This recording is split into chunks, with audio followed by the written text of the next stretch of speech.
Ici, c'est un quartier plutôt tranquille. C'est un quartier résidentiel ici. Le nom du quartier ici, hein, mademoiselle? Le quartier ici? Comment ça s'appelle le quartier ici? Le nom du quartier, non? Pas connaître? Pas connaître le nom du quartier? Ok. En fait, on est en haut à Pétionville ici. Et puis, c'est un quartier résidentiel. Bon, comme on voit, les gens se sont emparés de la rue pour y habiter ici.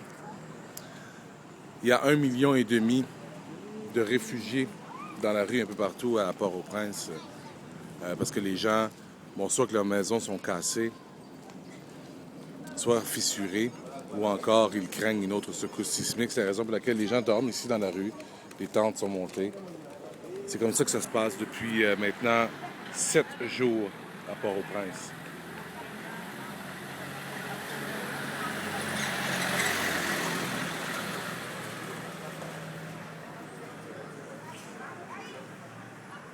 C'est le petit matin ici. Il est 8h20. Et puis, la vie tente de regagner tranquillement son cours. Ici, un coiffeur, un barbershop, qui continue à faire des affaires quand même.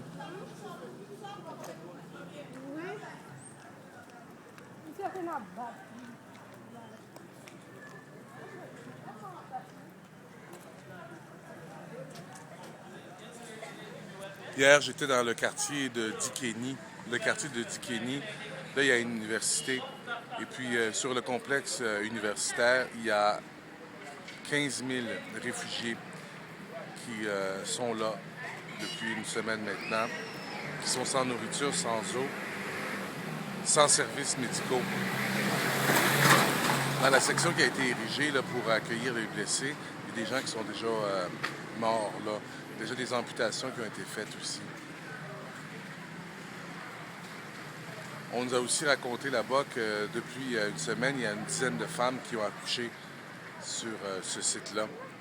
Et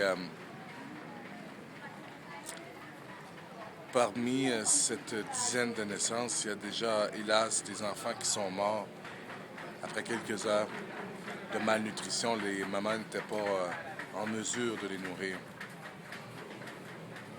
L'aide humanitaire va continuer d'arriver, mais je pense qu'il faut comprendre que l'aide humanitaire des citoyens, des citoyennes de la planète, ce ne sera pas suffisant. Ça aide pour l'instant, ça nous permet de pouvoir changer un peu le quotidien de certaines personnes quand on arrive avec des bouteilles d'eau. Avec le ceci, on a pu déjà donner 5 tonnes de matériel, de l'eau et puis des appareils pour cuisiner.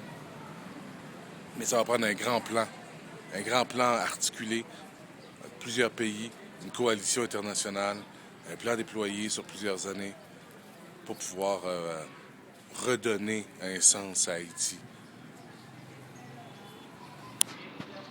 On entend souvent dans la rue « Haïtien fort, Haïtien fort, Haïtien fort ». Haïtien fort, mais il y a quand même des certaines limites. Hein? Je vous invite à aller au www.ceci.ca pour aller voir notamment des photos. Comprendre aussi que si vous avez déjà été généreux, généreuse, votre argent se rend aux rescapés haïtiens. Il va falloir continuer d'être généreux encore. 514-875-9911 pour donner au ceci. C'est Philippe Fému de Port-au-Prince.